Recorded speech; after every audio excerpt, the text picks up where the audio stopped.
اردو ادب اس کے 3 سوالات بنتے ہیں. اردو میں رومانوی افسانہ پر نوٹ لکھیں. اردو کے رومانوی ٹھیک ہے رومانوی شعراء کا تذکرہ کریں. ایک سوال یہ بن سکتا ہے کہ رومانویت پر نوٹ لکھیں. ٹھیک ہے اردو ادب میں رومانویت پر نوٹ لکھیں. یہ اہم سوال ہے, ان میں سے کوئی سوال بھی اٹھا سکتے ہیں. اس کے 4 سوال بنتے ہیں, ان میں سے کوئی ایک بھی دے سکتے ہیں. آگے ہے جی ترقی پسند تحریک, یہ موسٹ امپورٹنٹ ہے, بار بار آ چکا ہے. ترقی پسند تحریک پر نوٹ لکھیں. ایک سوال یوں بنے گا, ایک سوال بنتا ہے ترقی پسند افسانہ پر نوٹ لکھیں. ایک بنتا ہے ترقی پسند غزل پر نوٹ لکھیں. ایک سوال بنتا ہے ترقی پسند یعنی کہ تنقید نگاروں پر نوٹ لکھیں, یا ترقی پسند کی تنقید نگاری پر نوٹ لکھیں. یہ سوال ان کے بنتے ہیں. آگے ہے جی حلقہ ارباب ذوق. یہ بھی اسی طرح بنتا ہے کہ حلقہ ارباب ذوق پر حلقہ ارباب ذوق کی تحریک پر نوٹ لکھیں. ایک سوال یوں بنے گا کہ حلقہ ارباب ذوق یعنی کہ اس کی افسانہ نگاری پر نوٹ لکھیں. ایک سوال یوں بنے گا کہ حلقہ ارباب ذوق کے نمائندہ شعراء کا تذکرہ کریں. ٹھیک ہے ایک سوال یوں بھی بن سکتا ہے کہ حلقہ ارباب ذوق کی تنقید نگاری پر نوٹ لکھیں. ٹھیک ہے تو یہ آپ کے یہ آ گیا. اس میں سے 3 یہ ٹاپک ہے, ان میں سے 3 4 سوال بنتے ہیں. آگے ہے جی جدیدیت اور مابعد جدیدیت کی مباحث. ٹھیک ہے اس میں سے یہ پچھلے پاسٹ پیپر میں آپ دیکھ سکتے ہیں کہ یہ جدیدیت والا سوال آ رہا ہے بار بار. تو جدیدیت کیا ہے اور اس میں یعنی کہ نا آپ نے بحث کریں. ٹھیک ہے یہ سوال بار بار ایک ہی سوال بنتا ہے, یہ بار بار آتا ہے.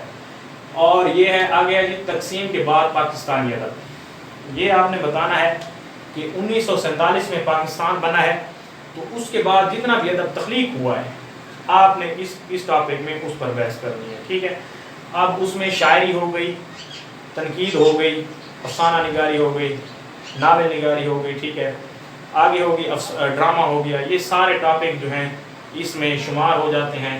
یہ آپ نے ان کے جو مصنف ہیں, نقاد ہیں اور شعراء ہیں, ان کا تذکرہ کرنا ہوتا ہے اور ان کی کتابوں کا تھوڑا بہت حوالہ دینا ہوتا ہے, اور اس طرح کوٹیشن وغیرہ پوٹ کر کے یہ آپ کا سوال بھی مکمل اس طرح سے بن جائے گا.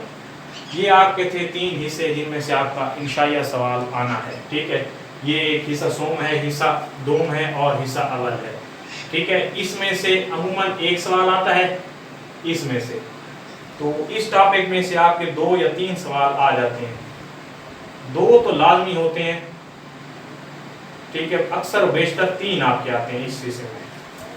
باقی یہ حصہ جو ہے اس میں سے آپ کے 3 سوال بنتے ہیں. ٹھیک ہے تو یہ 3 بھی آ جاتے ہیں. بعض اوقات یہ پیپر بنانے والے کی مرضی ہے, لیکن اکثر و بیشتر یہ آپ کے یہ حصہ دوم اور حصہ سوم یہ سب سے زیادہ امپورٹنٹ ہے. اگر آپ ان کی تیاری کر لیتے ہیں تو آپ کا پورا پیپر یہ حصہ دوم اور سوم میں سے آپ اٹیمپٹ کر سکتے ہیں.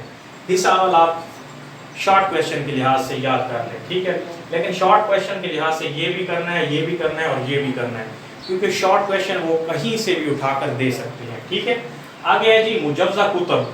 مجوزہ کتب میں آپ دیکھ لیں یہ 2 نمبر کا شارٹ کویشچن کا سوال آتا ہے.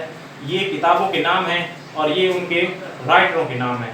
وہ رائٹر کا نام بھی پوچھ سکتے ہیں اور ان کتابوں کا نام بھی پوچھ سکتے ہیں. یہ ان کی مرضی ہوتی ہے جس طرح کو وہ سوال بنائیں. اب ان میں سے یہ دیکھ لیں اردو ادب کی تحریکیں ڈاکٹر انور صدیق کی ہے. اردو ادب کی مختصر تاریخ ڈاکٹر انور صدیق کی ہے. اردو ادب کی تاریخ ادبیات مسلمانان ہند یہ 5 جلدیں ہیں, پنجاب یونیورسٹی لاہور کی ہے. تاریخ ادب اردو 4 جلدیں ہیں, ڈاکٹر جمیل جالوی کی ہے. ترقی پسند ادب کی تحریک یہ ڈاکٹر خلیل الرحمان اعظمی کی ہے. آگے ہے جی اردو ادب کی تاریخیں, یہ ہے ڈاکٹر گیان چند جین کی. آگے ہے جی حلقہ ارباب ذوق ڈاکٹر یونس جاوید کی ہے. اردو ادب کی تاریخ ڈاکٹر تبسم کاشمیری کی ہے. آگے جی اردو ادب کی مختصر ترین تاریخ یہ کس کی ہے جی ڈاکٹر سلیم اختر کی ہے. فورٹ ولیم کالج سید وقار عظیم کی کتاب ہے. جدیدیت کے بعد ڈاکٹر گوپی چند نارنگ کی کتاب ہے. یہ ڈاکٹر گوپی چند نارنگ ہیں, ان کی کتاب ہے. اور باقی یہ مجوزہ کتب جتنی بھی لکھی ہیں ان میں سے آپ کا 2 نمبر کا سوال لازمی آنا ہے. ٹھیک ہے تو یہ آپ کا تھا جی آج یعنی کہ اردو ادب کی تاریخ. یہ جو ہمارا پرچہ ہے, دوم پرچہ ہے, دوسرا پرچہ ہے سرگودا یونیورسٹی میں, تو اس کا ہم نے آپ کو پورا سلیبس بتایا ہے کہ کون کون سے ٹاپک شمار ہیں اور کہاں کہاں سے پیپر آپ کا آ سکتا ہے. ٹھیک ہے تو دوستوں ہم نے آپ کو پہلے بھی کہا تھا کہ پچھلی ویڈیو میں بھی ہماری ویڈیو کو لائک کیا کریں, سبسکرائب کیا کریں چینل کو, اور ویڈیو کو آگے ویڈیوز کو شیئر کیا کریں. تاکہ وہ لوگ جو گھر بیٹھ کر یعنی کہ پرائیویٹ پیپر دے رہے ہیں اور انہوں نے ایڈمیشن لیا ہوا ہے سرگودا یونیورسٹی کے تھرو، تو وہ اس کو دیکھ کر اپنے ٹاپک تیار کر سکتے ہیں اور آسانی سے اچھے نمبر حاصل کر سکتے ہیں، ٹھیک ہے۔ اور دوستو ایک بات یہ ہے کہ آپ لوگ ویوز تو کر لیتے ہیں ویڈیو، لیکن اس کو لائک نہیں کرتے، تو پلیز آپ لائک بھی کر دیا کریں اور اس کو آگے بھی شیئر کر دیا کریں۔ بہت بہت شکریہ، اللہ حافظ۔